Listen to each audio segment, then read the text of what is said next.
El contenido del siguiente programa es perteneciente a la Facultad Judicial de Derecho Tributario y a FJDT Radio Lex. Asimismo, la facultad y la radio no se hacen responsables por lo que se diga en cada programa. Cada invitado y locutores son responsables de lo que se dice en cada emisión. El contenido jurídico emitido es responsabilidad de cada invitado. Asimismo, locutores e invitados están informados y se hacen responsables de lo que dicen al aire. Hacer o no hacer. ¿Dónde reside el delito? A veces la acción condena, otras, el silencio es cómplice. Esto es acción u omisión penal. Empezamos. Jueves 19 de marzo de 2026. Les damos la más cordial bienvenida a su programa Acción o Omisión Penal. Muchísimas gracias por estar aquí nuevamente con nosotros. Pues interactuando ahora con un grupo de aquí de esta facultad que nos ha brindado las puertas para poder transmitir estos programas y aparte para poder dar clases en ellos, y precisamente el grupo de alumnos que está aquí pues va a presentar un tema bastante interesante. Antes les voy a presentar a pues el doctor José Alejandro, que siempre está aquí con nosotros, y a nuestro compañero que ya es el que va a estar de costumbre con nosotros dando estas cápsulas literario-jurídicas o jurídica-literarias, al doctor Cuauhtémoc. Muy buenas tardes a ambos, muchísimas gracias por estar aquí nuevamente.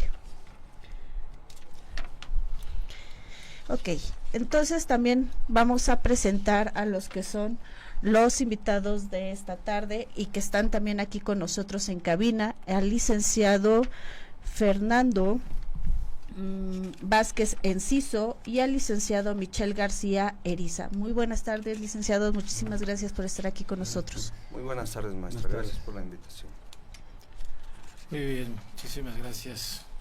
Es realmente un honor dar inicio a una serie de programas que, como bien lo ha dicho la conductora de hoy, va más allá, dando esa oportunidad a esos profesionales del derecho que ya no están en una licenciatura, que ya están en una formación especializada, que va a ser la maestría, en este caso maestría en Constitucional y Amparo, que son materias básicas de un jurista en este mundo funcionalista. Mucho hemos hablado del funcionalismo, mucho hemos hablado de la política social, y no habría esta idea jurídica, este concepto, si no es bajo la tutela del amparo y de la defensa constitucional. Entonces, vaya, el tema de hoy va a ser muy importante porque se basa realmente en una protección que se tiene ante los derechos humanos, y que va a ser base para todo penalista, para todo constitucionalista que se desarrolla. Entonces, vaya, va a ser muy, muy, muy importante. Ok, y pues vamos a también por ahí presentar a los que están en línea, personas que también están licenciados, que también están en lo que es esta maestría en Derecho Penal, y que van a hablarnos precisamente de este tema: control de detención en el sistema procesal penal. Tenemos el honor de tener a varios que están en línea y que van a tomar pues en tiempos el micrófono para poder expresarnos un poquito de su conocimiento acerca de este tema. Pero antes de empezar hay que dar un pequeño una pequeña explicación para que podamos empezar ya de lleno con la participación de todos estos alumnos de la maestría en Derecho Penal Adversarial. El control de detención empieza desde esta firma de tratados internacionales que, como bien lo hemos dicho, México se ha guiado a cambiar normativas con relación a los tratados internacionales que se han firmado, y precisamente uno de ellos es este Pacto de San José en la Convención Americana sobre Derechos Humanos. que nos hace cambiar ciertas cosas y regular ciertas cosas, tanto en la Constitución como en otras normativas. Y precisamente este pacto, estos derechos humanos nos hacen ver y dar una vista a lo que es el control de detención, a lo que es este derecho fundamental que tienen las personas, que es la libertad personal.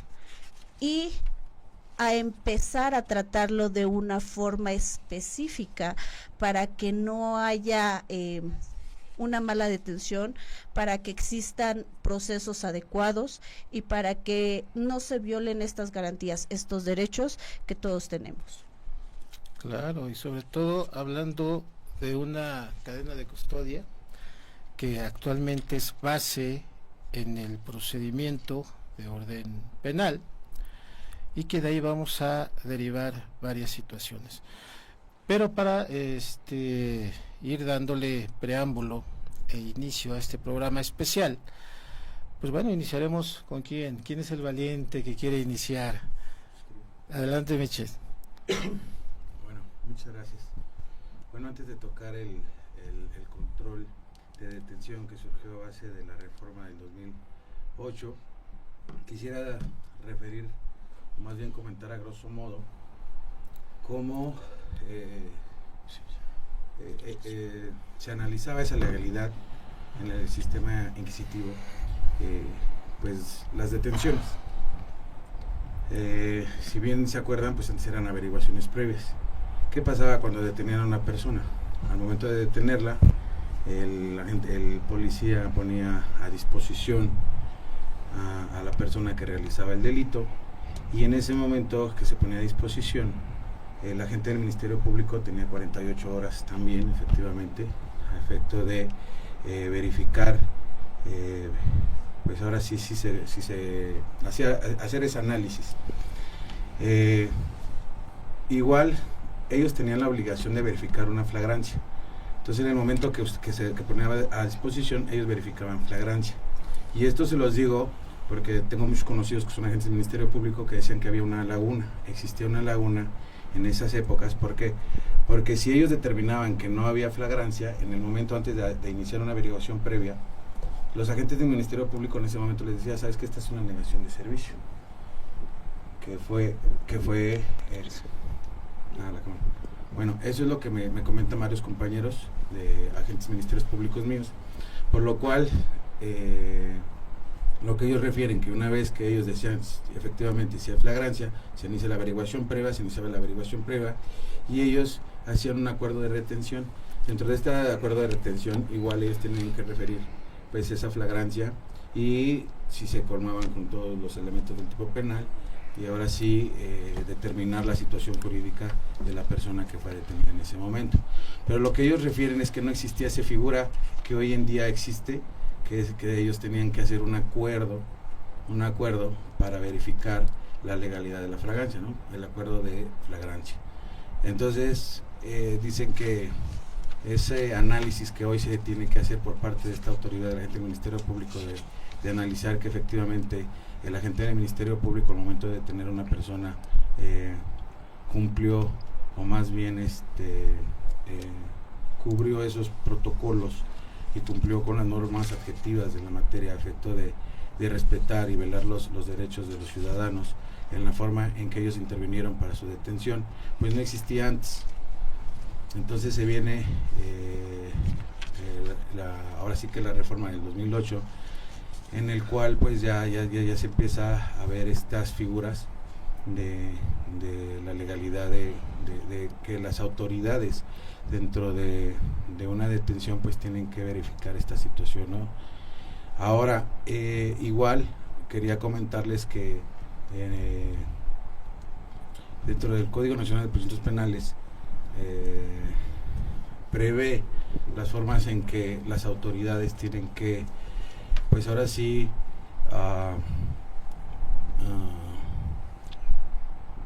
pues hacer este análisis de verificar que en la forma en que intervienen las autoridades, o sea, los primeros respondientes en este caso, pues sí cumplen los derechos.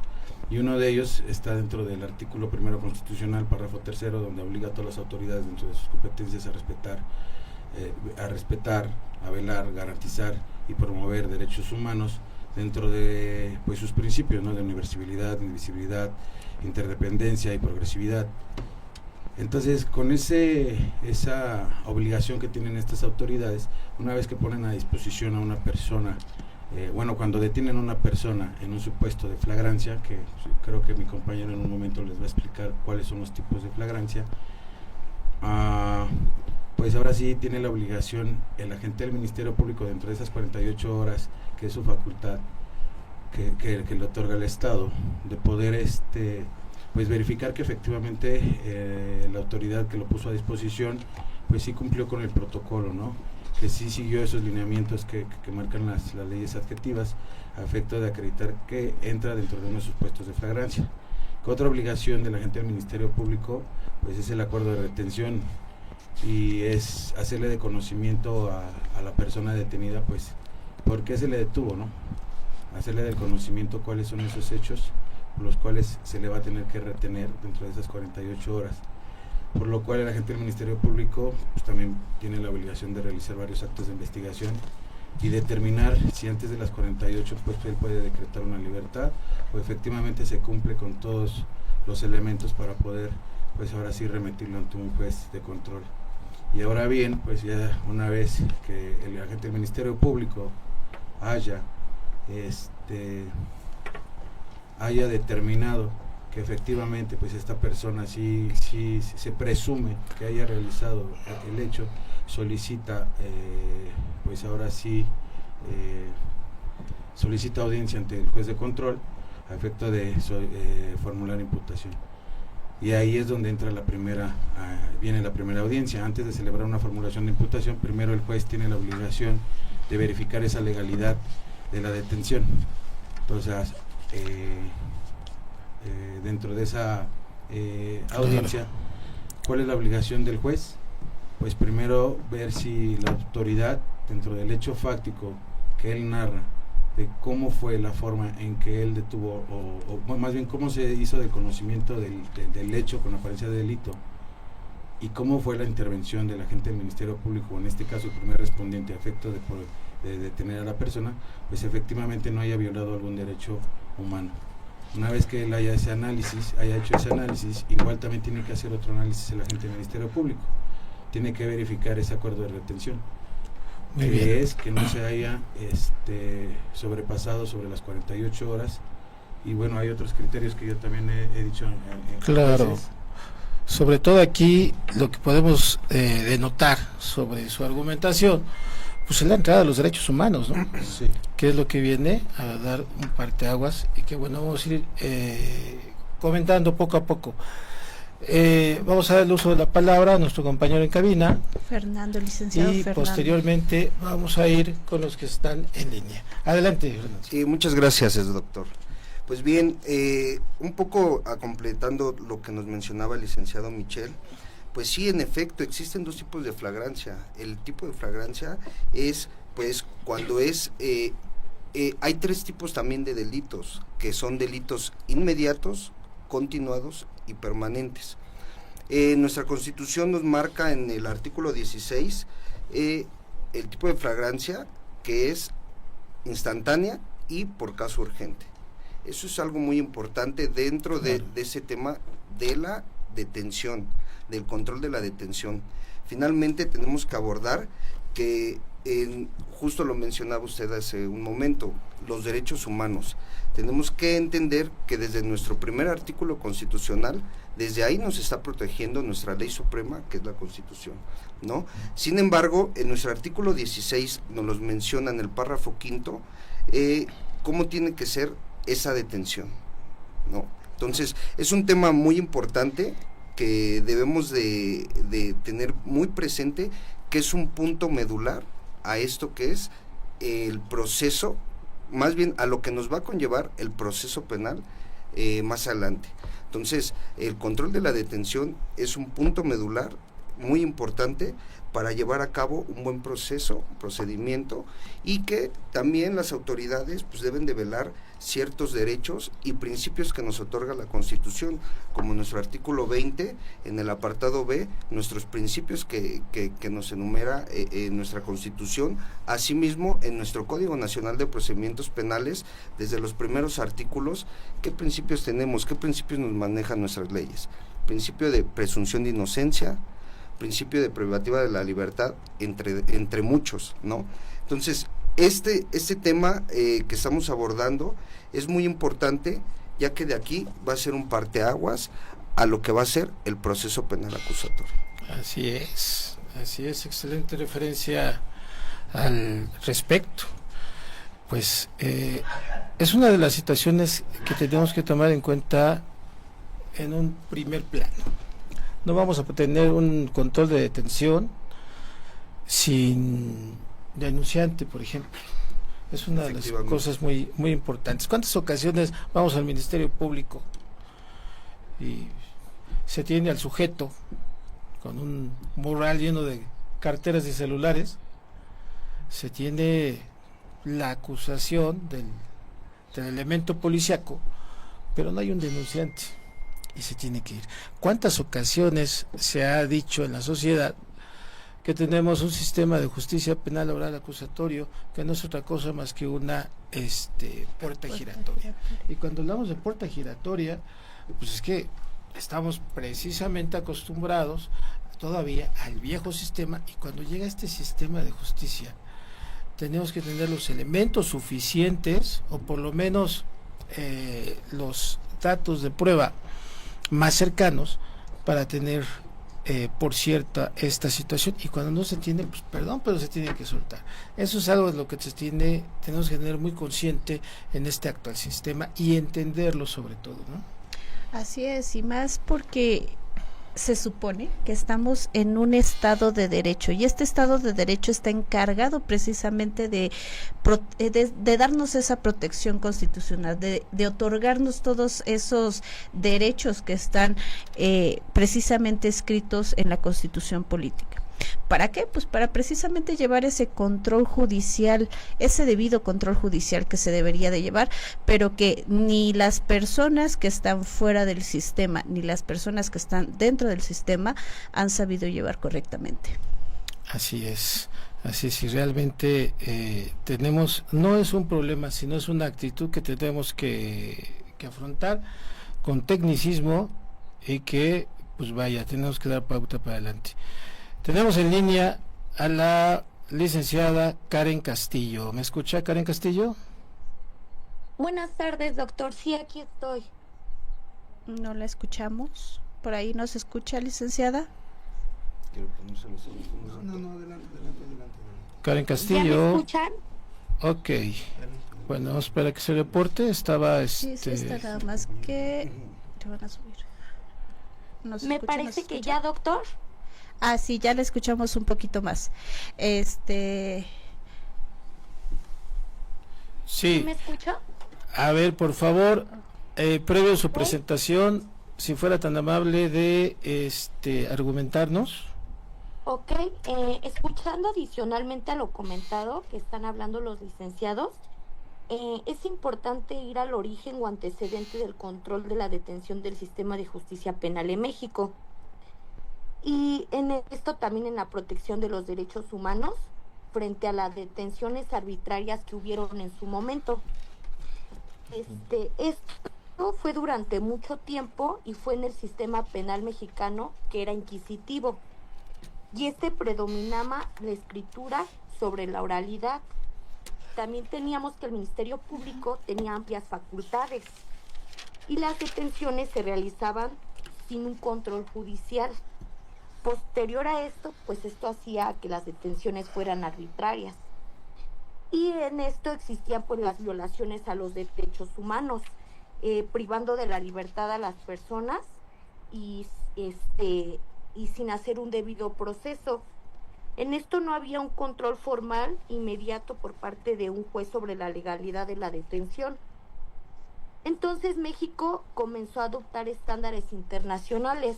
Esto fue impulsado por organismos como la Organización de las Naciones Unidas, también la Corte Interamericana de los Derechos Humanos, y estos organismos establecieron criterios para que nadie podría ser detenido arbitrariamente, o toda persona tenía que ser no podía ser detenida sin demora ante un juez, y debía existir control judicial sobre la legalidad de la detención. Cuando comienza la reforma constitucional del 2008 fue cuando se introduce la figura del juez de control, y aquí se transforma el sistema penal, que era acusatorio, al oral. Y aquí se establece el control de la detención como una etapa obligatoria. En este caso, pues ya el juez debe verificar si la detención fue legal, si se están respetando los derechos humanos, o si fue por flagrancia o caso urgente. Esto podría aportar. Claro, muchísimas gracias. Sí, doctor. Muy bien. Fíjense nada más. Estamos argumentando antecedentes, estamos en una comparativa igual estamos estructurando lo que es el control de la detención, pero va un poquito más allá. Ya en la praxis, cuando estamos en la praxis nos encontramos con muchísimas situaciones en las cuales, pues bueno, tenemos que tener un cierto fundamento, un cierto estructura bajo esta índole, para lo cual tenemos en cabina, tenemos en línea a la personita que le tocaba con el número 2. ¿Quién es?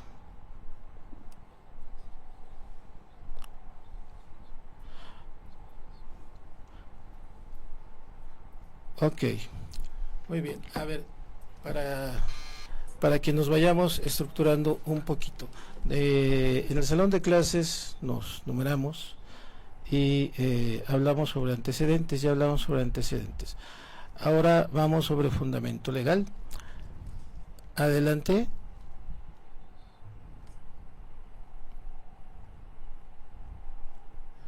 Muy bien. ¿Se escucha? Creo que nos escucha, creo que tenemos problemas ahí con línea.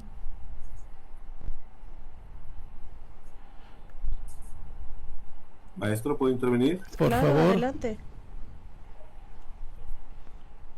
Sí, adelante. Gracias, doctor. Buenas tardes compañeros. Gracias, servidor Ángel López Galindo. A mí me tocó indagar un poquito de antecedentes, pero voy a abundar sobre un aspecto que a mí me parece fundamental, doctor, fundamental, y creo que es una parte de lo que usted llama la praxis del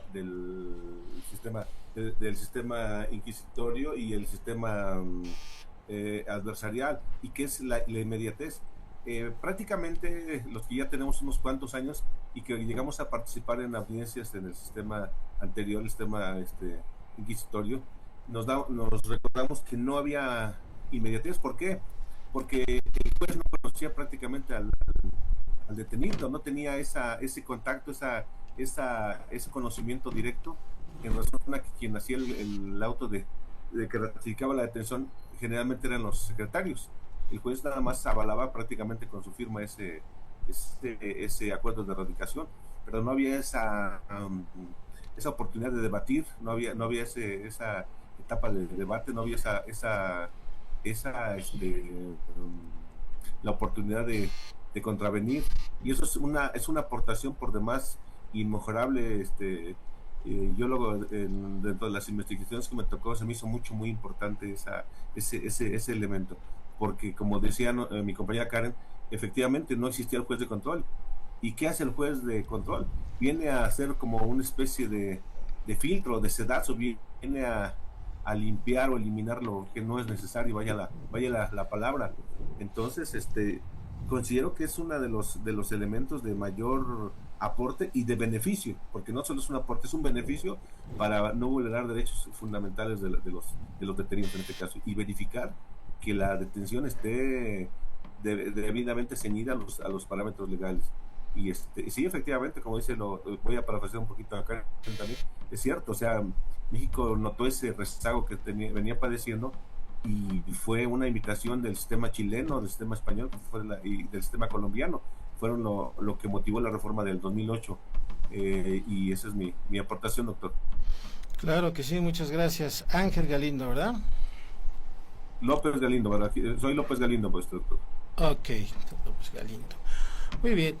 Sí, efectivamente, compañero. Creo que aquí es un análisis de reflexión, porque estamos hablando prácticamente de ciertas copias al carbón del viejo continente, ¿no? Prácticamente del Código Español en algún toque, aunque es distinto el sistema. Cuando llega a México el actual Código Nacional de Procedimientos Penales, se criticó mucho porque en lo que es el continente americano, pues éramos los únicos que teníamos un juez de control. Bajo esta tesitura se criticaba de que pues, teníamos doblemente un juez, doblemente una sentencia, ¿no? Sin dejar de analizar los puntos específicos. Si estamos hablando de un marco histórico en el cual nos va a conllevar a entender el actual sistema de justicia penal oral acusatorio, pues primero tenemos que entender que toda la vida tuvimos juicios orales. Tenemos que entender que gracias a la naturaleza de una serie de situaciones, con aquellos juzgados que teníamos aquí muy cerca, en Arcos de Belén, que de hecho ahí eran los juzgados, y eran orales además, que más que otra cosa dicen por ahí que era un circo tremendo. Ya más adelante nos explicará nuestro doctor Cuauhtémoc sobre esa situación.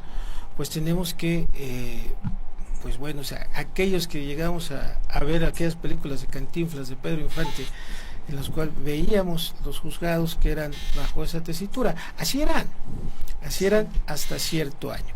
Entonces, vaya, cuando tenemos el sistema inquisitivo, pues bueno, lo vamos a entender. Igual ciertos, no es mal hablarlo de esta manera, pero ciertos fusiles de todos lados, ¿no?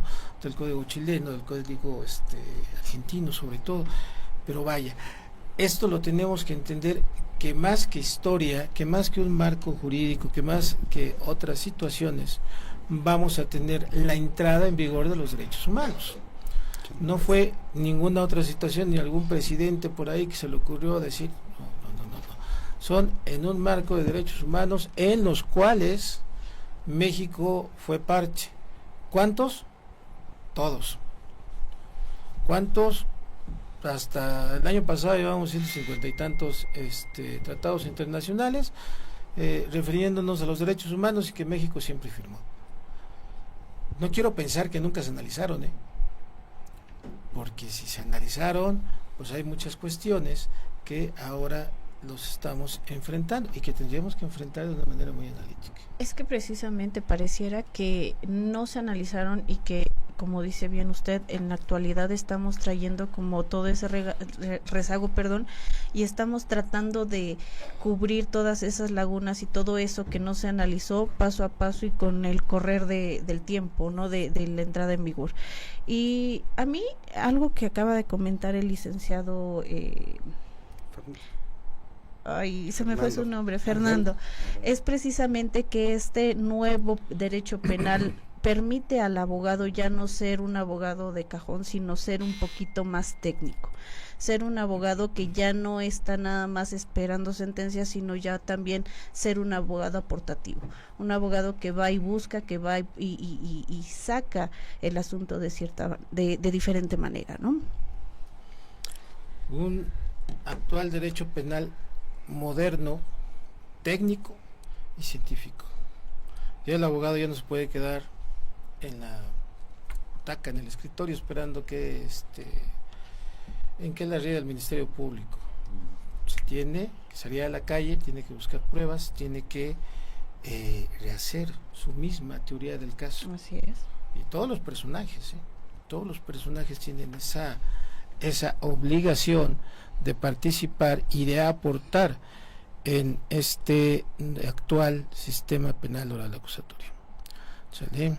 Tenemos el turno de Yasmín Monroy Ponce. ¿Nos escucha?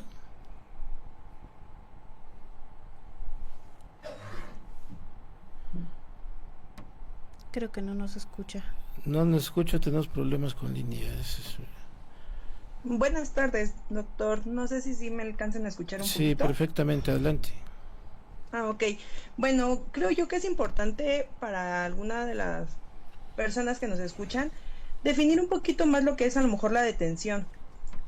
Sabemos que este es un acto mediante el cual la autoridad privada priva de la libertad a la persona, y esto puede ser generalmente relacionado a la comisión del delito que está efectuándose. Por eso se genera un control de dicha detención. En este mecanismo jurídico, lo que busca es proteger esos derechos de esas personas detenidas, garantizando que sea la detención legal, que sea necesaria y que sea proporcional. Es importante que contemplemos en esta dicha detención, pues la protección de los derechos humanos, que se evite un poquito el abuso de poder, que eso es lo que tratamos como que de enfatizar mucho, y garantizar que se garantice la justicia, que haya un poquito más de confianza en estas instituciones, que luego tienden a violarse un poquito esos derechos que tenemos, ¿no? Prevenir un poquito lo que es la tortura y el maltrato. Y pues al final del día queremos tener esa reparación del daño, ¿no?, que a veces se ejerce. Esto se fundamenta un poquito en, nuestra fundamentación principal vienen a partir de lo que es los artículos de la Constitución. Al final del día, de ahí se fundamentan todos los demás que se desglosan. El principal sería el artículo 16, que es el pilar del derecho a la seguridad jurídica. ¿Esto qué es lo que hace? Pues nos regula la inviolabilidad del domicilio, que es muy importante, la protección que tenemos frente a esas detenciones arbitrarias por parte de la autoridad, y lo que hace es establece que las autoridades puedan ingresar a un domicilio con una orden judicial. Entonces, sí es muy importante tener como muy en cuenta lo que es la fundamentación, ya que luego a veces, porque no estamos muy conscientes de dicha fundamentación, lo que uno tiende a permitir esos abusos de autoridad. Muchos a veces no nos vamos tan lejos en algunos ejemplos.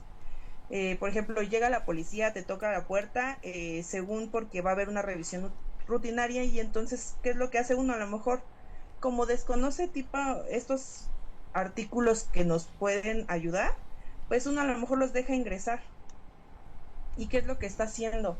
Pues al final del día ya está violando algunos de nuestros derechos, y están entrando de manera ilegal, y esas son parte de las cosas que se pueden impugnar.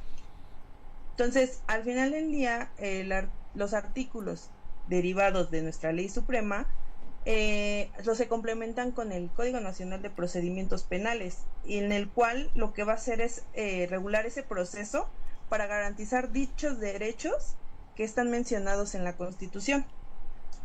El 17 también es otro de los artículos importantes de la Constitución, ya que habla de los derechos de las personas, en el cual por ejemplo, no podemos hacer uso donde ellos pues tomar justicia vaya por nuestra propia mano, ¿no? O sea, todo se tiene que hacer mediante esos tribunales en los cuales se tiene que regular, y podemos llevar un proceso pronto y legal, no porque me lleve bien a lo mejor con la autoridad. O sea, no tiene que haber ese favoritismo hacia ninguna de las partes, tiene que ser imparcial y tiene que ser rápido. Algunos de los ejemplos también que luego tenemos cotidianamente es por ejemplo, en un conflicto con un vecino. ¿Por qué? Se apropió de la propiedad, y voy a ir y le voy a pegar y o sea, no podemos tomar esa parte de tenemos a doña Carlota, ¿no?, de tomar por nuestra propia mano esa parte de la justicia.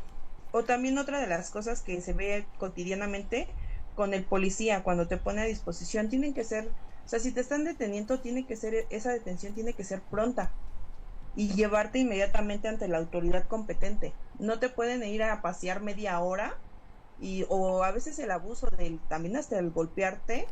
Entonces sí es importante saber un poquito, tener un poquito la argumentación, la fundamentación de qué es lo que nos protege a nosotros como ciudadanos, y al final del día pues que sea algo legal y acorde a lo que se está llevando, ¿no? También otro de los artículos que se mencionarían ahorita sería por parte de mi compañera Mari. Muchas gracias, doctor. Muchísimas gracias a usted. Muy bien. Escucharemos a nuestra compañera Escudero Varela María Guadalupe.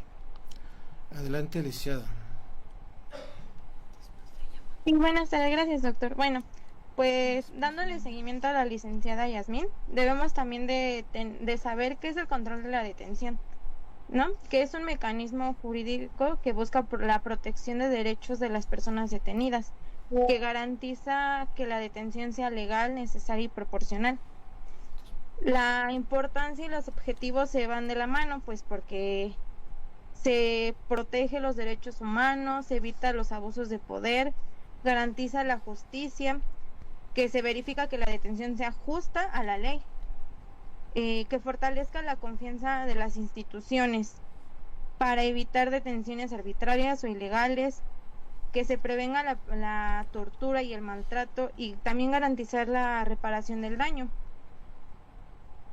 También, bueno, sabemos que existen 5 tipos de control de detención, que es control judicial, que es cuando es el proceso mediante el cual el juez verifica la legalidad de la detención y decide si se mantiene o se revoca. Cuando es un control administrativo, que es el proceso en el cual una autoridad administrativa verifica la legalidad de la detención, igual decide si se mantiene o se revoca. Existe también el control de oficio, que es mediante el cual el Ministerio Público o la autoridad judicial verifica la legalidad de la detención de oficio sin necesidad de una solicitud previa. También es el control preventivo, que es mediante el cual verifica la legalidad de la detención antes de que se produzca. Y también tenemos 2 artículos importantes, que es el artículo 19, que establece la detención, que no puede exceder de 72 horas sin un auto de vinculación a proceso. Nos habla también de la prisión preventiva, que solo se puede imponer cuando sea necesario para garantizar la comparecencia del imputado o la protección de la víctima o de la misma comunidad si está en riesgo. También el auto de vinculación a proceso, los datos que arroja la averiguación previa, que la ley determina los casos y condiciones para prolongar la detención provisional, que es una medida cautelar. Okay. Y también el artículo 20, que establece el proceso penal, que será acusatorio y oral, y también desglosa unos principios generales que se rigen por duplicidad, contradicción, concentración, continuidad e inmediación, y nos dice de la presunción de inocencia, que toda persona imputada tiene derecho a que se presuma su inocencia mientras no se declare su responsabilidad ante el delito cometido o que lo determine un juez con una sentencia. Claro. También nos habla de los derechos de la víctima y del imputado que tienen durante todo este proceso. Nos habla de la prisión preventiva, que solo se impondrá cuando es necesaria. La reparación del daño será obligatoria por parte del sentenciado hacia la víctima. Y bueno, pues la sentencia se dictará en un plazo razonable y será motivada y fundamentada en derecho. Eso sería todo de mi parte, doctor. Gracias. Muy bien, muchas gracias, abogada. Sobre todo ese principio de presunción de inocencia. Es muy importante. Creo que es el más violado, ¿no? Sí, sobre todo eso. O sea, ¿dónde está? Muy bien. Vamos a dar pauta a nuestra siguiente abogada, que es Nelly Jacqueline López. Adelante, abogada. Buenas tardes, doctor. Buenas ¿Sí me tardes. escucha? Sí, Perfecto, adelante. Ok, bueno, yo les voy a hablar un poquito más a detalle acerca sobre la flagrancia. Cuando hablamos de un control de detención, nos referimos al momento en el que un juez revisa si una persona fue detenida conforme a la ley. Uno de los supuestos pues más comunes de detención legal es la flagrancia. Regulada está principalmente pues en el artículo 146 del Código Nacional de Procedimientos Penales. Esto en el artículo 146 establece cuando una persona puede ser detenida sin orden judicial, y conforme a esto existen tres supuestos principales. El primero es cuando la persona es sorprendida cometiendo el delito. Ejemplo, una persona es vista robando un celular dentro de, no sé, un transporte público y es detenida inmediatamente por el policía. Un segundo supuesto sería cuando es detenida inmediatamente después de cometerlo, siempre que haya persecución o un señalamiento directo. Esto sería un individuo roba en una tienda, sale corriendo y el dueño lo persigue y lo señala y ya posteriormente es detenido por el policía. En tercer supuesto tenemos cuando se le encuentra con objetos o indicios que hagan presumir su participación reciente en el delito. Un ejemplo de esto sería cuando una persona es detenida minutos después de un robo y se le encuentran objetos. Conforme al artículo 147 del Código Nacional de Procedimientos Penales, la detención en flagrancia por particulares. ¿Esto a qué se refiere? Este artículo permite que cualquier persona puede detener a alguien en flagrancia. O sea, cuando un ciudadano ve a alguien romper, no sé, algo, un vidrio en un coche o no sé, y lo detiene hasta que llegue el policía. O sea, cualquier particular lo puede hacer su detención y posteriormente hasta que llegue la autoridad competente. Conforme al artículo 149 se habla sobre el uso de la fuerza. Este artículo nos dice, bueno, este artículo más bien regula cómo debe actuar la autoridad al detener a una persona. Bueno, el uso de la fuerza debe ser racional, proporcional y necesario. Ejemplo, si una persona no pone resistencia, no debe justificarse el uso de violencia en caso de que haya por parte de la autoridad. Pero en caso de que intente huir o agredir, el policía puede usar fuerza moderada para controlarlo. Esto pues se debe regir en su protocolo de actuación policial. Ahora bien, ¿qué nos habla el artículo 150 del Código Nacional de Procedimientos Penales? Nos habla sobre el registro de la detención. Este artículo establece que toda detención debe ser registrada.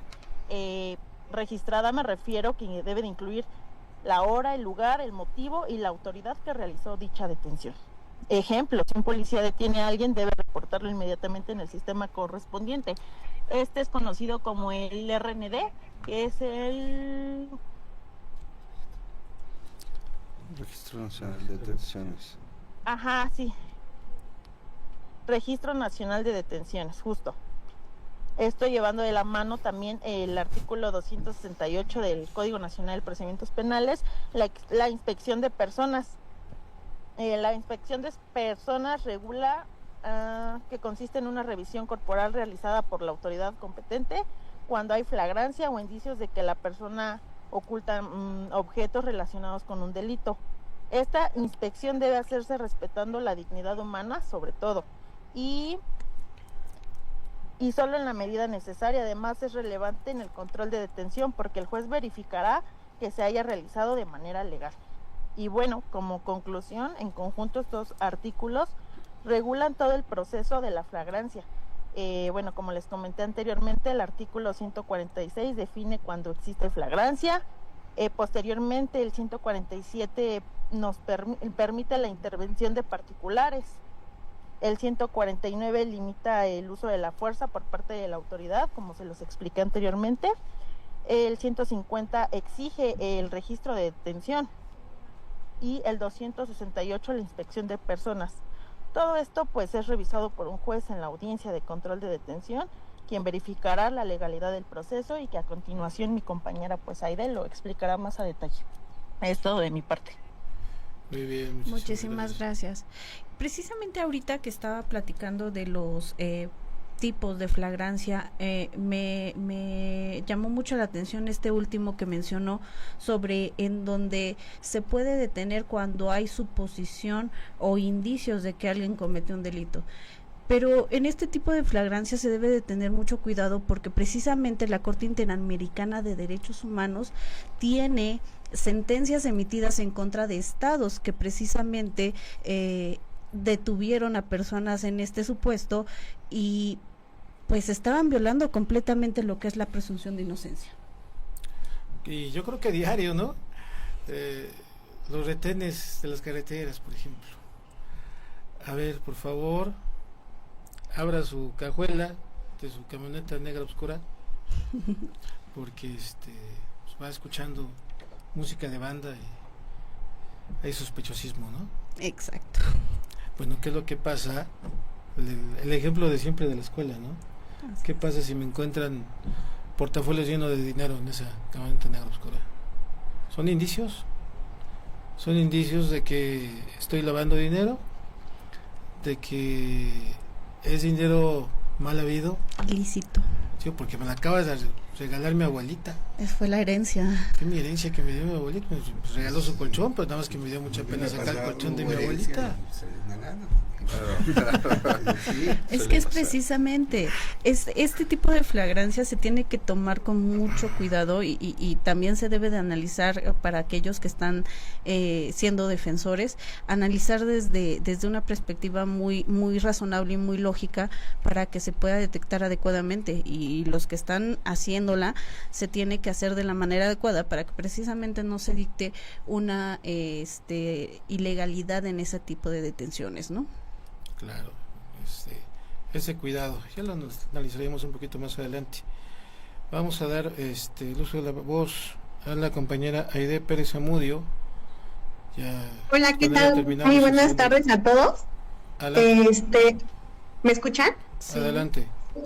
Perfecto, buenas tardes a todos. Pues bueno, como lo mencionan ustedes, derivado a que antes había violaban mucho los derechos humanos, se hicieron como las reformas para no violentar los mismos, ¿no? A pesar de que decían, no, pues a primera mano lo cachan, ahora sí, como dirían, con las manos en la masa, ya te señalaban como imputado, ya te señalaban ya el ratero, ¿no? Entonces, para poder no violentar este tipo de cosas, y obviamente la presunción de inocencia, y no también por parte del Ministerio Público haya un abuso de autoridad, se modificó todo el sistema penal acusatorio, en la cual pues se va iniciando por una audiencia, ¿no? En el sistema penal acusatorio contamos con 3 etapas, bueno, 4, porque si contamos la ejecución. La primera etapa es de investigación y la investigación complementaria, la segunda etapa la intermedia y la tercera es de juicio, y bueno, ya vamos a añadir la etapa de ejecución cuando ya hay una sentencia. Pero en este caso, por el tema que estamos hablando, por la legalidad de detención, nada más nos vamos a enfocar en la etapa de investigación. ¿Por qué? Porque en la etapa de audiencia inicial vamos a ver si fue legal o no legal la detención, ¿no? El juez va a valorar si no se violaron los derechos del imputado. Por ejemplo, como comentó la licenciada Jacqueline, en el camión se robaron un celular y ya lo señalaron, y por ejemplo fue en la avenida Tlalpan, calzada de Tlalpan con esquina Girasoles, ¿no? Y se puede presumir que a 10 minutos está una agencia del Ministerio Público donde podemos, si más o menos verificar que se pueden tardar en entregar al imputado o al señalado a la agencia unos 10 minutos, ¿no? Entonces, es lo que va a valorar en la audiencia inicial el juez, que efectivamente, antes de todo, o sea, antes de narrar los hechos que se le están señalando a esta persona, es decir, si no se violentaron esos derechos, ¿no? A ver, ¿cuánto tiempo se tardaron?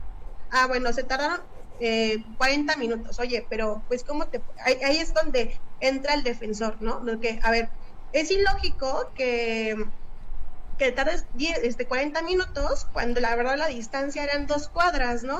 O 3 cuadras, y ya con tránsito podías llegar a 10 minutos. Entonces es lo que ahorita se va a priorizar en la audiencia inicial.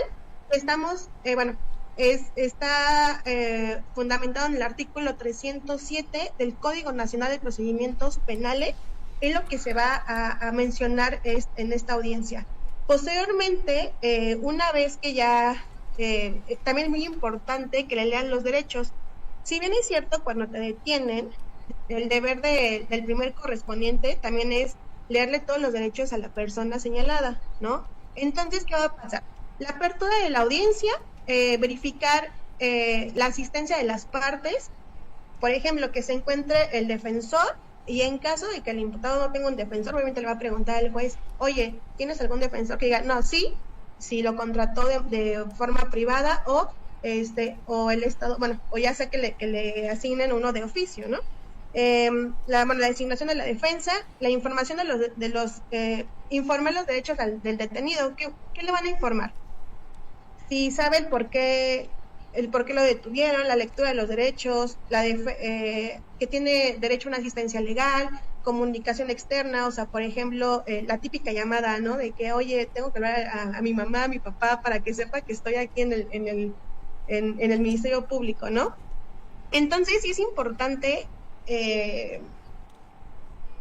señalarle, mencionarle que el señalado tiene todos los derechos que, obviamente, como lo han mencionado mis compañeros con anterioridad, que están consagrados en la Constitución, ¿no? Y obviamente va de la mano con el Código Nacional de Procedimientos Penales.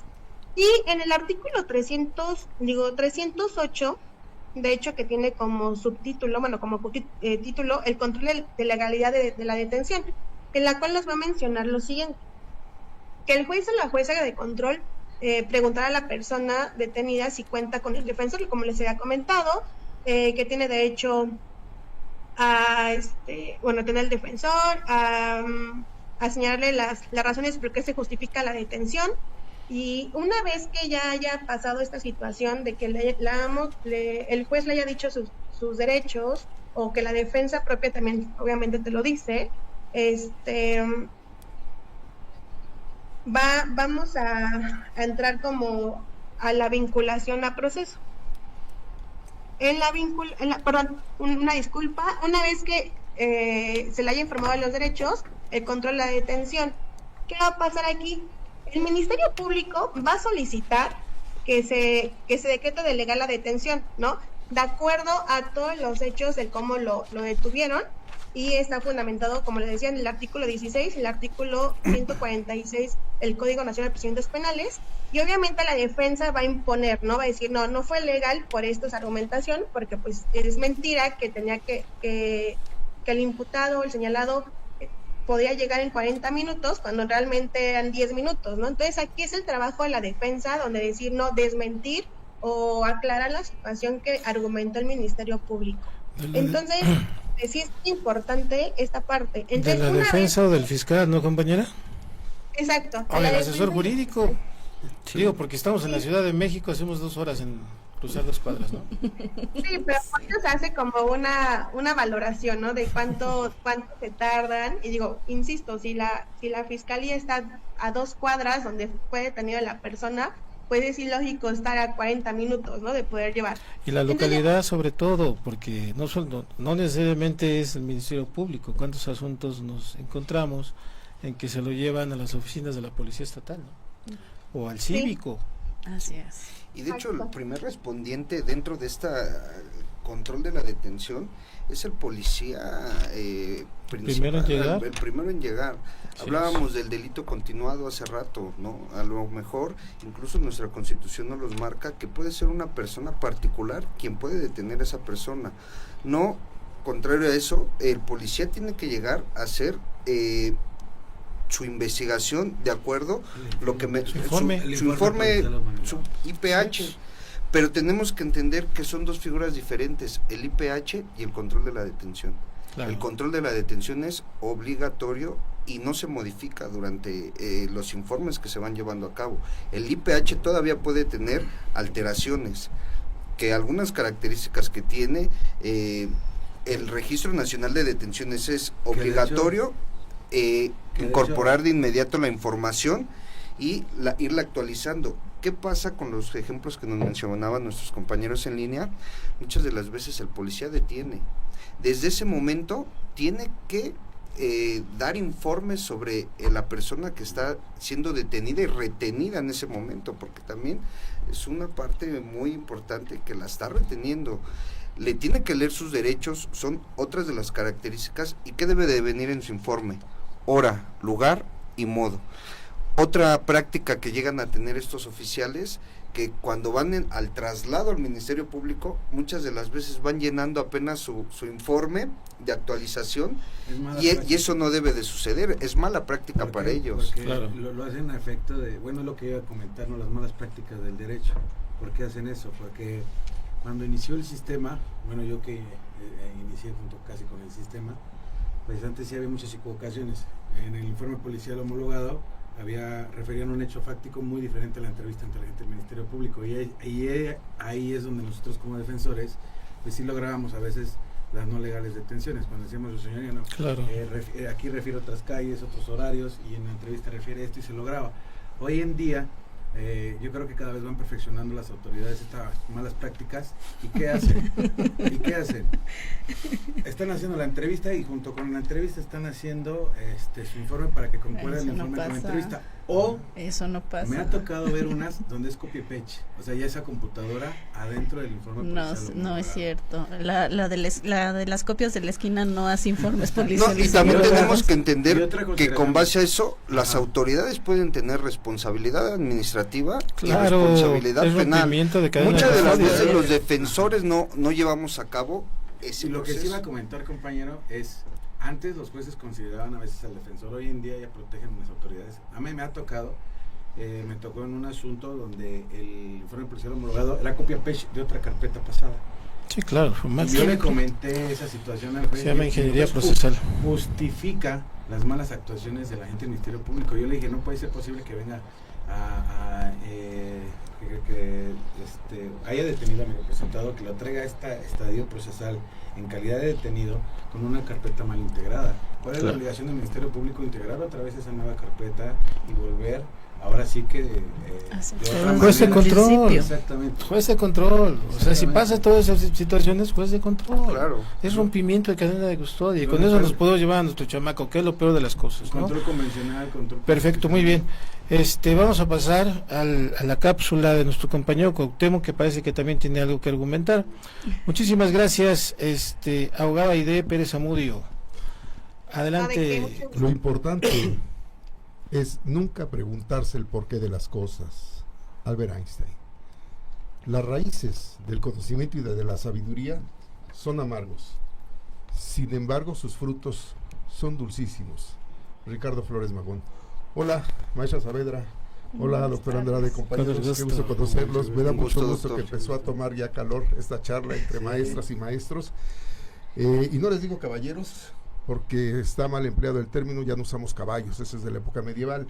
Y tampoco les digo señores, porque ese es el hombre viejo de la casa, eso nomás me compete a mí. Entonces, si les digo varones, abogados, y me da mucho gusto escuchar a las damas, ellas sí son damas, son mujeres, que por cierto, mujer etimológicamente era un adjetivo, ahora es un sustantivo.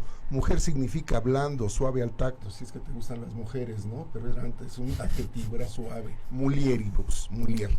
Bueno, pero no vengo a hablar de etimologías en este momento. Yo venía preparada esta cápsula sobre los orígenes del sistema procesal penal en los grecolatinos, en el Imperio Romano, en las 3 etapas que se considera del Imperio Romano: el origen, auge, clímax, república y decadencia. Pero escuchándolos hablar ahorita y empezar con esta vehemencia, me hicieron recordar otro tema grecolatino que tuve la oportunidad de dárselo. Yo no tengo alumnos, como dice Michel Foucault, yo tengo oyentes u oyentas, si es que vale incluir el término.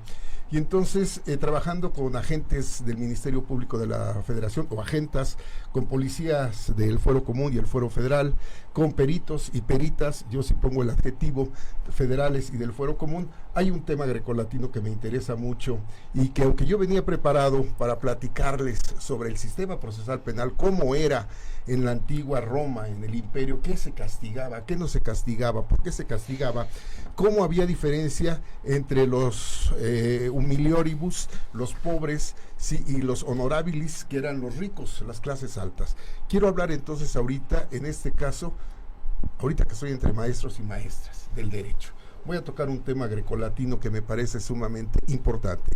En primer lugar, un cambio que tenemos en las épocas actuales y que tocamos la vez anterior que estuve por acá, fue sobre el uso o la aplicación del derecho o la oportunidad de que las mujeres tuvieran acceso a estudiar. Nada más se tardaron 2000 años casi para poder ser abogadas, así como ser científicas, así como ser políticas, 2000 años, nada más. Es una cuestión para reflexionar. Sí, por eso me da mucho gusto escuchar a las compañeras, ¿no?, que están hablando sobre esas cuestiones del derecho, que bueno, que se ve que están letradas, están versadas. Esto que acabo de decir, los letrados, se les llama los letrados. Y quiero tocar acá algunas cuestiones que antes solo se le permitía a las clases altas, a los patricios, a los nobles, estudiar. Y desde niños eran entrenados precisamente por los filósofos, por los mejores maestros de la época. De ahí viene el término maestría, del magister dixit, el maestro dice, que fue el eslogan del medioevo, de la escolástica, el maestro dice, ¿no? Y el dicere, el que aprende, el discente, obedece lo que dice el docente, el docere, el que enseña, el maestro. En este caso de la maestría, quiero hacer un breve recordatorio grecolatino de los que nos habla, ustedes bien saben como abogados, el padre del derecho romano, Teodoro Mommsen, que como todos recordarán, alemán, hace la gran investigación, hace sus 2 volúmenes, en cuanto le dan sus 2, que por cierto lo pueden bajar por default, bueno, ya lo conocen ustedes, del derecho romano, cuando le dan el premio Nobel de literatura por el derecho romano, cae muerto, ¿sí? Bueno, yo por eso estoy vivo. Entonces, con esto lo que les quiero decir es que se permitía que los hombres, los varones, estudiaran, pero solo los de clases altas, acomodadas. Y entre esto, ¿qué es lo primero que iban a estudiar? Lo primero que iban a estudiar era Bellas Artes. Tenías que aprender a tocar algún instrumento musical, tenías que aprender literatura necesariamente, tenías que aprender a bailar, tenías que aprender a danzar, a declamar, porque eras clase alta precisamente, pero también se les enseñaba acondicionamiento físico. De ahí vienen las olimpiadas, que era no solo la competencia física, sino también era la competencia del cuerpo bello. Por eso, si ustedes ven las esculturas de aquellas épocas, estaban desnudos, porque también la belleza corporal contaba mucho. Pero no solo eso se les enseñaba a las clases altas, maestras y maestros, también se les iba a enseñar, sí, astronomía o astrología, por las musas. Recuerden ustedes, las musas, sí, todas eran Euterpe, Calíope, Talía, Melpémone, etcétera, todas eran mujeres. Entonces tenías que entrenarlos en las bellas artes. En la literatura se les enseñaba a leer y escribir, porque primero, recordarán ustedes, los juicios empezaron en Grecia y en Roma de la manera más fácil, eran orales. Sí, por eso ahora que nos están diciendo el nuevo sistema procesal adversarial acusativo de juicios orales, mentira, no hay nada nuevo. Nos están vendiendo vino nuevo en odres viejos, diría Don Quijote de la Mancha. Esto viene desde los grecolatinos y esto ya lo teníamos en México hasta 1829 en el libro que les recomiendo, El jurado resuelve, de Federico Sodi, que lo pueden bajar por default en internet. Entonces, a la élite de los maestros, porque ya era un grado intermedio entre maestría y doctorado, sí, se les enseñaba también matemáticas. Pitágoras decía, aquel que no sepa matemáticas que no entre a la academia. Y no solo eso, se les enseñaba filosofía, tenían que aprender a filosofar, se les enseñaba historia, pero no solo eso, como iban a ser clase dirigente o élite, se les enseñaba derecho civil. Después, en sus orígenes, después se incorporó el derecho penal. Hago un paréntesis acá. El derecho penal surge cuando crece el Imperio Romano. El Imperio Romano va más allá de lo que eran sus fronteras originales, de la botita itálica, y se expande hasta las Galias, se expande hasta Medio Oriente, se expande hasta países árabes, se va hasta el África. Es decir, el imperio crece, y al crecer el imperio surge la necesidad de controlar a las poblaciones, y ahí surge precisamente el derecho penal. Pero bueno, lo que estoy refiriéndome era el tema que iba a tratar hoy. Sí, pero ese lo pospongo mejor y hablo sobre las élites grecolatinas, los que tenían la capacidad de estudiar, los letrados. Les enseñabas derecho porque iban a gobernar, pero no solo les enseñabas derecho, les tenías también que enseñar las artes militares, porque eran simultáneamente guerreros. Pero no solo eso, les dabas un entrenamiento en la otra parte que es fundamental para el abogado o la abogada, que estamos hablando de la oratoria, oris, oral, boca, porque se consideraba que el abogado o el orador era el medium entre los dioses y el pueblo, los hombres. Entonces el orador, el abogado, estaba necesariamente a tener el control sobre la oratoria. Y recordarán ustedes cuando eran los juicios, sí, contra en los juzgados permanentes que después desaparecieron, y en el seguimiento de los delitos que se hacía, que eran varios, pero de eso no voy a hablar hoy, sino precisamente de eso, el abogado tenía ciertas normas. Sí, esta normatividad, primero tenías que ir bien vestido. Segundo, ibas con tu defendido. Y en las primeras filas, podríamos decir, ahora por el jurado resuelve, ¿no?, de Federico Sodi, en las primeras filas se sentaban, tomaban asiento los familiares del acusado, o del defendido, o del culpable, en las primeras, sí, o sus amigos. Si eras de los honorabilis, de los ricos, tenías mayor posibilidad de defensa, por muy grave que hubiera sido tu delito. Sí, cuidado, y acá voy a hablar brevemente de eso. Dependías del orador, netamente, y estabas a disposición del magistrado porque no había una tasación, no había una fijación de cuáles iban a ser los castigos, te daba su discrecionalidad. Por muy grave que sea tu delito, dependiendo, podías tú ser, como clase rica, ser castigado por muy grave con el destierro, a menos que hubieras delatado secretos de Estado, como clase alta, con lo que se llama perduelión, lo que te hacían toda la élite, ahí viene el tú también, Brutus, lo tapabas con una sábana, sí, de sedo, de algodón blanco, y entre todos te apuñalaban en lugares no mortales. Sí, ese era el castigo por una delación de Estado. Por supuesto, después había otros castigos para la élite militar. Si eras pueblo y abandonabas tu puesto o el campo de batalla, te iban a ejecutar. Pero si eras pobre y cometías un robo, un hurto, cometías una alteración de moneda, brujería, o cambiabas de religión, olvidándote de la romana, cuidado, porque entonces te iban a castigar. ¿Cómo? Te iban a crucificar, te iban a incinerar o te iban a apuñalar. ¿Sí? No tenías salvación siendo clase baja. Y el único castigo que había para las mujeres ricas, ojo, es cuando violaban sus convenios de castidad en honor a la diosa Vesta. ¿Y qué tenían que hacer? Desde muy jovencitas, 12, 13 años, se consagraban a la diosa Vesta y tenían que mantener su virginidad.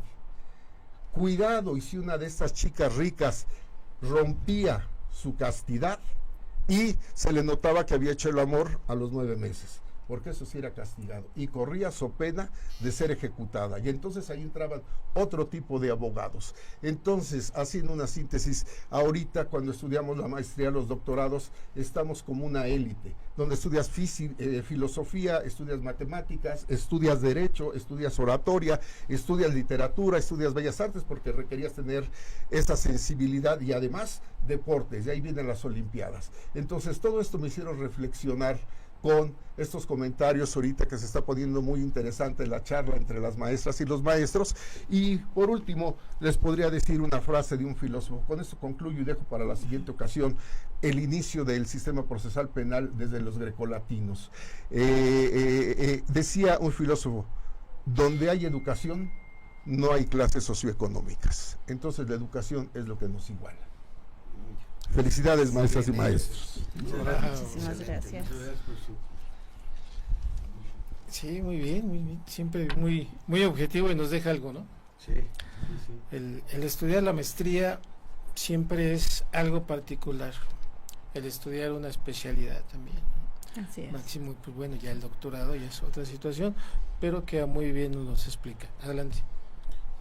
Algo igual que quería comentar, maestro, es que nos ha tocado, os ha abordado si también existe o si los jueces califican de legal las órdenes de cateo, las órdenes de aprehensión existe, o sea, no nadie ha abordado ese tema, porque yo he llevado audiencias donde, por ejemplo, he evidenciado que dentro de una orden de cateo se han violado derechos y aún así me han calificado Claro, de ilegal. y yo creo que todas, ¿no? Sí, Si nos vamos a estricto, yo creo que todas. Pero si me permite, lo vamos a dejar al último porque todavía faltan compañeros que no han participado. ¿Sale? Vamos a dar pauta a la participación de nuestra compañera Paola Sujei Ojeda Rodríguez. Adelante, compañera. ¿Qué tal, doctor? Buenas tardes, ¿me escuchan? Sí, adelante. Fuerte y claro. ¿Qué tal? Es un placer estar con ustedes. Bueno, pues prácticamente ya abordaron bastante del tema del control de la detención. Nosotros prácticamente nos tocó el desarrollo. Pues como bien se sabe que el sistema penal acusatorio y oral en México pues constituye una de las reformas más importantes en materia de justicia penal. Este modelo obviamente lo que busca es garantizar los derechos humanos, ya que pues antes pues sí no se tomaban tanto, más bien no se tomaban en cuenta, y si hoy en día las autoridades la verdad es que hacen lo que quieren, pues antes estaba más complicado, ¿no? Dentro del sistema de control de la detención, es un mecanismo clave para evitar precisamente violaciones por parte de la autoridad, ¿no? El control de la detención es un acto procesal. Mediante un juez de control analiza que la detención haya sido legal de cualquier persona, ¿no? La finalidad del control de la detención pues es verificar que la persona privada de la libertad se haya realizado conforme a lo establecido, que mis compañeros bien ya lo dijeron, nos viene en la Constitución, en el Código Nacional de Procedimientos Penales. Pues ya también mencionaron las formas de detención, que es flagrancia, caso urgente, una orden de aprehensión emitida por un juez, ¿no? El procedimiento y desarrollo del control de la detención pues se desarrolla en varias etapas, ¿no? Que es la detención de la persona, la puesta a disposición ante el Ministerio Público, que debe de ser inmediata, la presentación ante un juez de control dentro del plazo constitucional. Posteriormente, bueno, ya se viene una audiencia inicial y el análisis precisamente del juez de que esta detención haya sido legal, ¿no? El juez, perdón. No escuchamos. ¿Se me escuchan? Sí. Okay. El juez debe de verificar pues varios aspectos. En esta pues obviamente es las circunstancias de la detención, el respeto a los derechos humanos de las personas que se haya detenido, o de las personas o persona que se haya detenido, existencia si fue en flagrancia o en mandato judicial, ¿no? La detención es ilegal y se ordena la libertad inmediata. Si es ilegal, pues obviamente se ordena la libertad inmediata, ¿no? Si es legal, pues continúa un proceso penal, que posteriormente, bueno, pues ya vienen las etapas. En las etapas, pues podemos ver el desarrollo, como bien es la formulación de la imputación, la declaración del imputado, la vinculación a proceso. Esto nos lo dice el artículo 211 de nuestro Código Nacional de Procedimientos Penales. Y bueno, en conclusión, doctor y invitados, el control de la detención es una garantía esencial dentro del sistema penal. Permite equilibrar el poder del Estado con los derechos del individuo, asegurando la justicia y la legalidad. Como bien lo decían pues varios de mis compañeros, es muy importante, como nosotros como abogados, es checar desde el principio, ¿no? Que si efectivamente nuestro defendido es pues prácticamente detenido legalmente, ¿no? Si no, desde ahí pues si bien es cierto, podemos obtener una libertad para él. Y bueno, pues cabe mencionar que hoy en día la verdad es que el sistema está muy corrompido, existen muchas carpetas que son inventadas, ¿no? Pero bueno, pues este es el día a día, doctor. y compañeros, y bueno, pues esta es mi Carpetas aportación, inventadas. Es correcto. Se ha de estar refiriendo a otro país, porque en México no pasa eso. ¿No? No, como bien lo decía usted, ¿no? O lo decíamos en clases, te llevan por un delito, te detienen por un delito de cohecho o por daños a la salud, y ya después ya te armaron una carpeta por homicidio o delitos más graves, ¿no? Donde pues ya prácticamente un delito ya es de prisión oficiosa. Entonces pues sí cabe mencionar que nosotros como abogados tendremos que desarrollar un buen papel y sobre todo una buena investigación, ¿no? Claro. Así es. Muy bien, muchas gracias. Pero bueno, gracias a usted, doctor, es un placer. Gracias, un gusto. Vamos a darle el uso de la palabra a la compañera Heredia González Diego Omar. Compañero, perdón. Pues adelante, buenas tardes, Diego. doctor, compañeros. ¿Sí me escuchan? Sí, adelante. Buenas tardes. Bien, pues sí, ya como comentaron mis compañeros sobre el control de la detención. Si bien es podríamos decir que es un filtro para continuar con la secuela procesal. ¿Ah? Veramos, pero para empezar, digamos que si ya bien dijeron cómo es las formalidades como puede ser los requisitos del la lectura de derechos, que la gente apresor informe al detenido sus derechos, los plazos de puesta a disposición, hasta la integridad física, que no haya daños físicos, morales hacia el detenido, el registro de detención. Pues todo esto se hace valer pues en el inicio, ¿no? de la audiencia inicial. Pero también, quiero recalcar que en casos de fragancia también, es más importante que hay que recordar que existe también el ingreso de autoridades a lugares sin autoridad judicial, que también podría ser motivo de debate en ciertos asuntos, ¿no? En ciertas particularidades. Y bien, otra cosa, que en caso de que se llegase a decretar que también es importante mencionar, una detención ilegal, pues hay que recordar que no significa que se termine ahí el proceso, porque si bien también incluso el Ministerio Público puede abrir investigación, o por ejemplo como suele ser en los casos de delitos contra la salud, que se decreta de no legal detención, sales y ya tienes una orden de presión por otra cosa, o sobre esa misma incluso no digo, se continúan las investigaciones. Y me parece importante mencionar todo eso, porque también hay que recordar que si se llegase a declarar de ilegal la detención y que no, como ya mencioné, que que no termina ahí el proceso, por así decirlo, no puede terminar, ¿saben?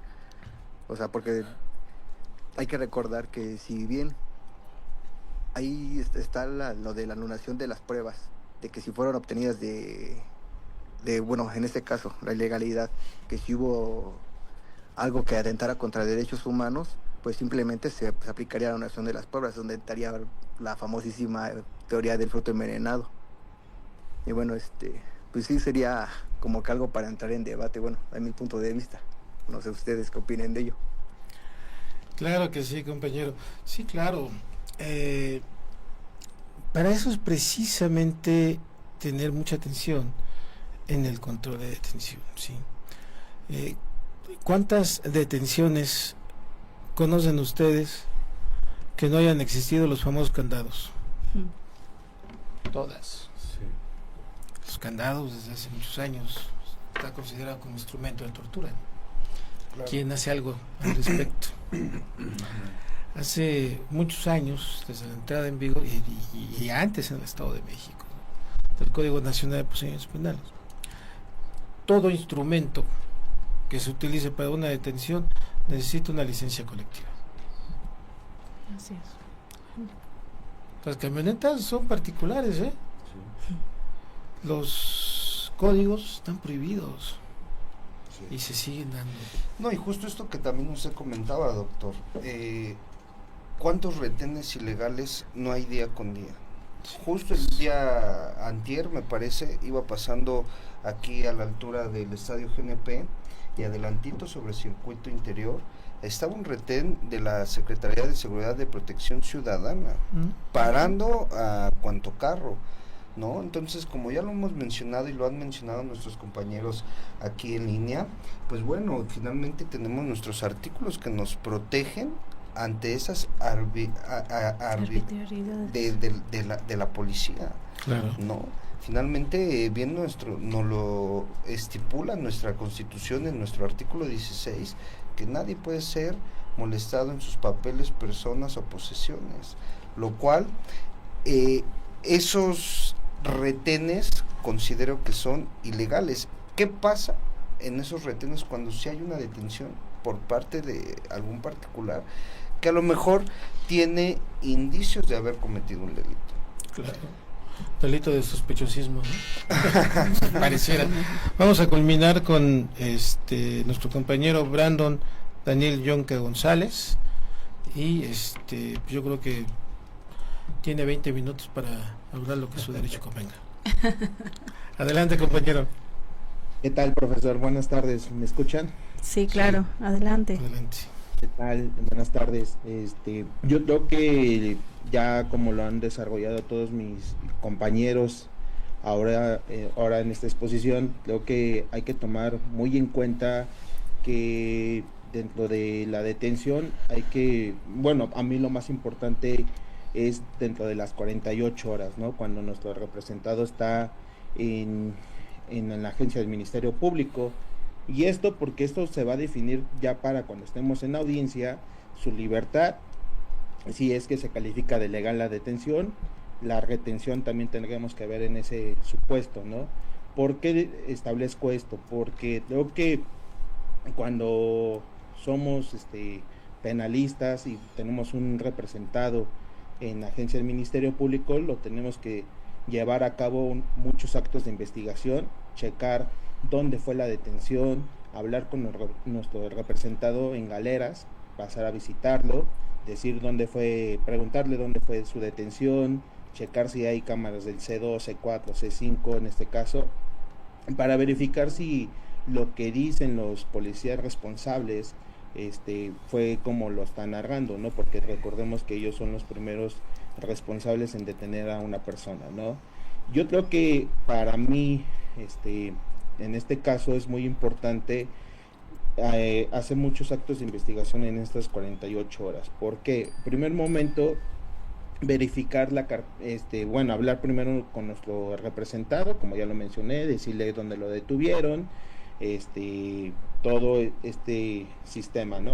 Luego, posteriormente, acudir al lugar donde fue detenido nuestro representado, checar con vecinos si hay testigos, checar si hay cámaras, como ya lo he mencionado. Posteriormente creo que verificar la carpeta, cómo se está desarrollando, que también sabemos que los ministerios públicos son mañosos y luego nos salen con muchas trabas de que apenas lo acaban de poner a disposición, todavía no te puedo nombrar, date una vuelta en 2 horas, ¿no? Que siempre hacen eso, y posteriormente, pues bueno, nos dejan a la deriva, ¿no? No podemos checar qué actos de investigación está haciendo el Ministerio Público, pero nosotros, pues adelantarnos, ¿no? Sobre todo para verificar lo que es su identidad y también su arraigo, que esto es lo que va a impactar más allá de si se queda en prisión con medida cautelar o si en dado caso nos los podemos llevar en libertad.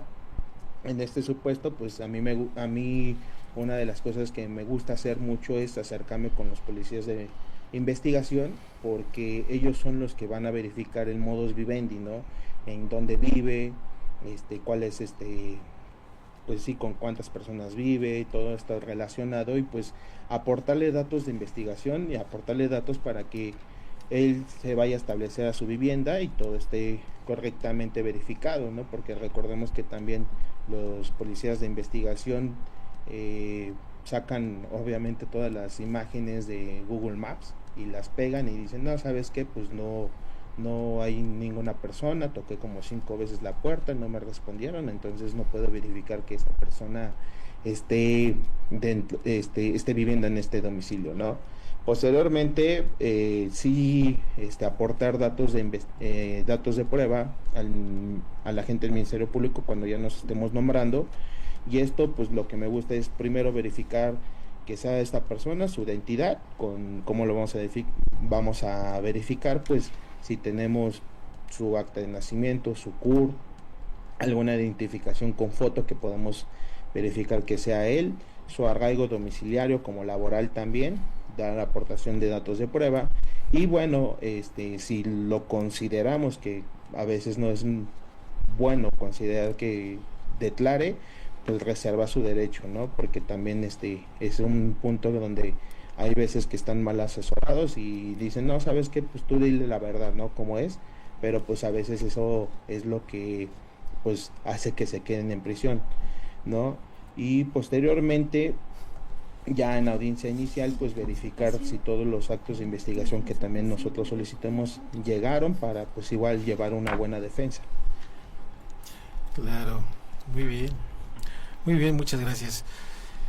Si nos ponemos a analizar, fíjense nada más, estamos hablando y pensando y razonando como abogados defensores.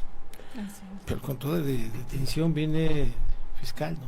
O sea, la responsabilidad que el fiscal tiene que tener, la responsabilidad que el asesor jurídico tiene que tener y que tiene que ser completamente distinta. Y el policía.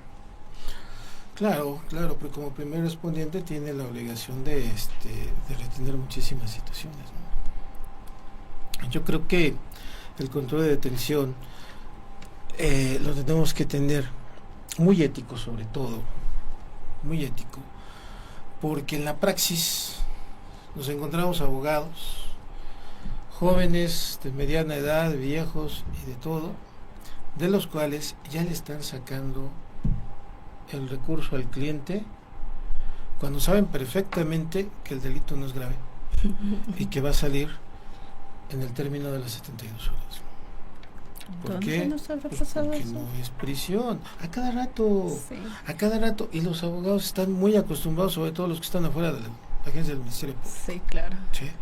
Oye, espérese, es que de todas maneras va a salir, sí, pero ya le di 40,000, 60,000 pesos y me dijo que lo va a sacar en 72 horas. Máximo. A ver, espérenme, es que sabemos que no es un delito que sea prisión oficiosa. Por consiguiente, va a tener su procedimiento fuera de prisión.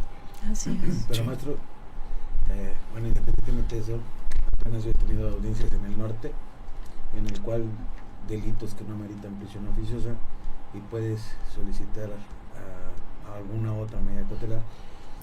Hay jueces que ya tienen el criterio de decir que si tú no le llevas el informe de USMECA de un riesgo procesal, él no le consta que la información o los datos que en ese momento tú estás aportando para acreditar la obstaculización, el riesgo de sustracción o el riesgo a la víctima no se pueden acreditar, o el Ministerio Público no puede demostrarlos como. Hay jueces que en verdad no les importa. Pues porque no lo están aportando los abogados, no están haciendo su chamba. Yo le digo por experiencia porque yo sí los aporté, hice mención, y el juez dentro de su resolución dice, a mí no me consta que los documentos que tú estés aportando, obviamente pues, digo, si apelo son 3 meses, a 6 meses, ¿sabes qué? Pues mejor fui a USMECA, saqué la cita y ya me dieron ahora sí que... Pero ¿cómo certificamos esas acciones? Lo que estaba diciendo el licenciado. La gente del Ministerio Público meterse con policía de investigación. ¿Qué es lo que está haciendo policía de investigación? Vamos a ser bien claro, lo saca hasta de Google. Sí. No, y lo vuelvo a mencionar, el control de la detención es el punto medular para irte o no a proceso. Claro. Porque desde ahí parte, desde el hora, lugar y modo de la detención. ¿Cómo fue la responsabilidad del policía para detener a esa persona? ¿Qué conllevó a detenerla y cómo fue el traslado de la persona? Debemos de entender que el último respondiente en hacer las anotaciones, por así decirlo, es el Ministerio Público. Es el último que lleva a cabo el último informe del detenido o el acusado que se está llevando a cabo. Pero lo que me refiero es de que la práctica, en verdad luego estamos a disposición del cómo se siente el juez ese día, porque me ha ¿Cómo amaneció? Sí, amaneció de buenas o de malas. Amaneció de buenas o malas, les argumentas y todo, y de plano traen la consigna de tráeme el informe. Es que más que nada siento que sigue imperando mucho esas malas costumbres que se tienen, y pues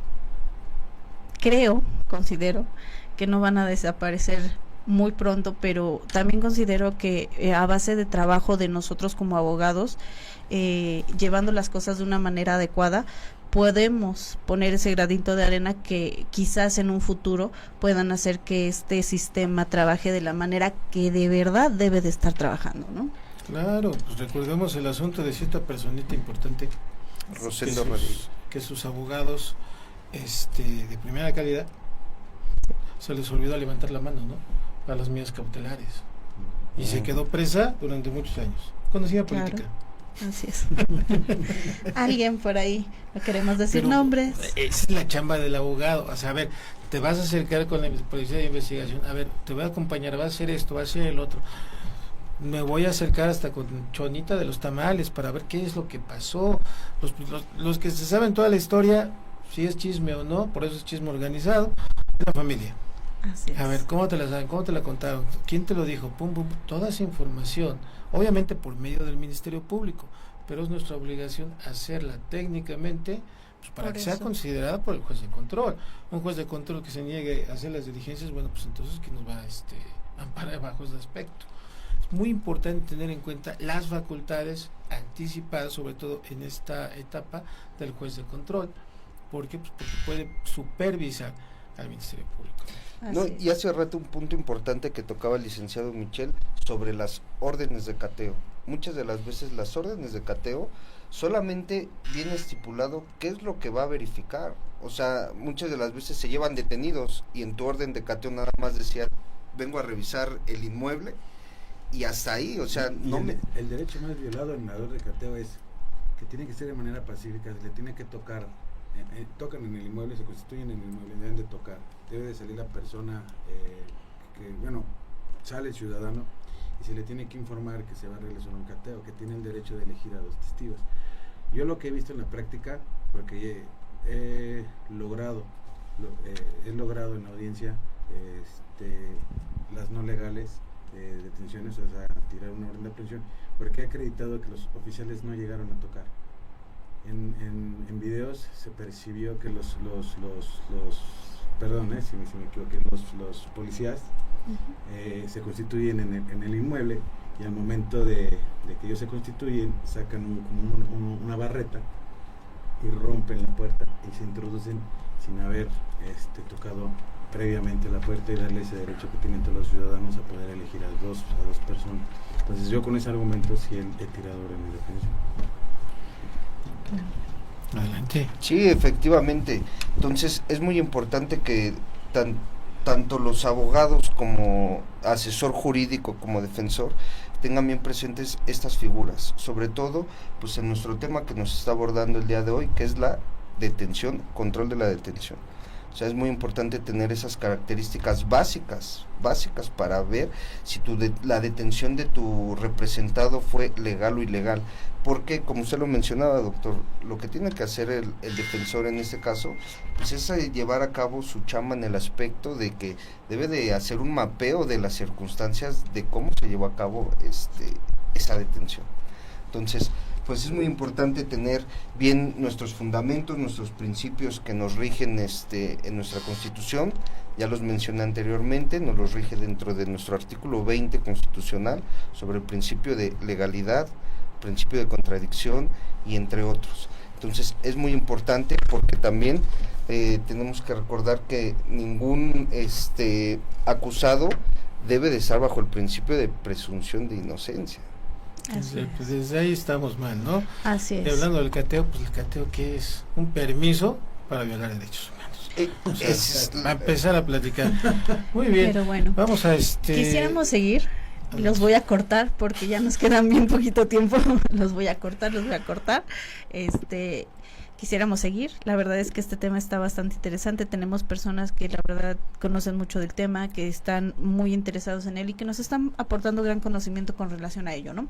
Pero pues primero agradecer a esas personas que están desde allá atrás viéndonos, escuchándonos, analizando todo esto que decimos, en especial por ahí a Kevin Martínez y a Erendi Sánchez, quienes estuvieron muy pendientes de este programa y que saludaron a sus compañeros y pues por ahí felicitaron a otros compañeros. Agradecemos en verdad que estén siempre pendientes de estos programas. Y por ahí, otra vez nuestra cápsula de Se Dan Avisos. Ya saben que nos pueden ver en nuestras redes sociales de Corporativo Jurídico Andrade y Asociados, Búho Andrade, en TikTok nos encuentran de la misma manera, y también ya habíamos comentado que para el mes de abril vamos a hacer nuestro cuarto simposio internacional jurídico penal, que va a llevar por nombre Corrupción sistemática como detonador de violencia. Van a venir figuras de España, de Guatemala. Por ahí vamos a tener varias figuras del INCAM, del Ilustre Nacional Colegio de Abogados, y pues en verdad nos encantaría que todas estas personas que están pendientes de estos programas también puedan estar en esta... Nombramos las ponencias. Voy. Deme permiso, ahorita acabo. Nos puedan acompañar. Van a estar personalidades en el primer día, el 21 de abril. La maestra Graciela Pompa García con el tema trata de personas, lavado de dinero y corrupción. También vamos a tener a la doctora Carol Desiree Vázquez con el tema motor de la impunidad, como la corrupción sistemática alimenta el ciclo de la violencia.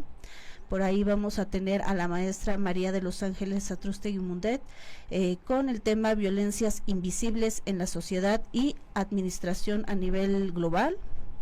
Tenemos también por ahí a la maestra Marla Guinto López con el tema responsabilidad penal empresarial frente a la corrupción sistemática. Esto va a ser el primer día. Tenemos ahí dos ponentes, una de Guatemala y una de España. Y el segundo día, el 22 de abril de 2026, tenemos dos ponencias y una mesa académica. Las primeras dos ponencias van a estar a cargo del subinspector Roberto Jiménez García con el tema corrupción sistemática y violencia estructural, análisis criminológico y comparativa de las unidades políticas anticorrupción en España y México. Y al doctor Jafet Rafael Arreola González con la temática la gentrificación de la trata de personas urbanizada en México, desplazamiento y redes de corrupción. Y pues a nuestra mesa, que va a estar integrada 100% por académicos, doctores del Ilustre Nacional Colegio de Abogados, con el tema corrupción sistemática como detonador de violencia, estarán el doctor Jesús Edmundo Corona Contreras, el doctor Oscar Miranda Jimán, el doctor Mauricio Moreno Balbuena y pues el doctor José Alejandro Andrade Páez, que también por ahí tenemos otro evento para el día 15 de abril, en donde el doctor tomará protesta de la Coordinación de Derecho Penal Anticorrupción. También a ese evento nos puedan acompañar. Vamos a estar subiendo toda la información a nuestras redes sociales. Muy bien, pues son los eventos que tenemos para el mes de abril, bastante activo. Así es. Y pues una vez más agradecemos a los compañeros de la maestría en Derecho Penal Empresarial que estuvieron aquí con nosotros planteando este tema. Agradecemos a todos aquellos que nos ven y pues nos vemos la próxima. Muchísimas gracias a todos. Gracias. Muchísimas gracias.